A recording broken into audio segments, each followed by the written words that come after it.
who can apply to be somebody's guardian?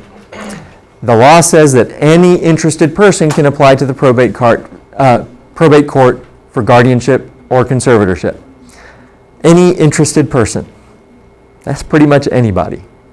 So obviously there is a hierarchy of who the preferred people are, and adult children of the ward are number one, parents are number two, and I'm assuming, hopefully, that your children don't have any adult children, so that puts you at the top of the list. Siblings, actually, spouses are number one. So if your child is married, their spouse is actually the preferred guardian. And then there's a list of hierarchy, friends, and then the final one is the Department of Family and Children's Services. It is very rare for it to get there, but it can get there. If there is nobody else and somebody needs to act as this person's guardian, and if there is nobody else that can be identified who is able or willing to do it, then the Department of Family and Children's Services becomes the guardian.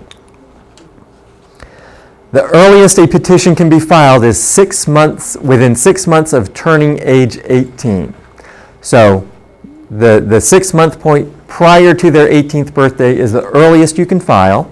There is no cutoff age. After that point, you can file any time. So if you have a child who's 20, 21, and you haven't done this yet, but you think you need to, you can do it. There's no cutoff age. The petition is available online at gaprobate.org. It is form number 12. And I encourage parents, if they're going to do this themselves, download the PDF and handwrite. Because if you don't do the handwritten form, then there will be another certificate that you have to file, and they don't tell you about it. So if you do the handwritten, you'll be fine. Once you actually file those papers with the court, the sheriff will send a deputy out to wherever your child is and serve them with the papers. It seems rather odd, however, this is so that nobody's doing anything behind somebody's back. It makes sense when that is done. What if they won't take the papers? They don't have to take the papers, they just have to be served the papers. Okay.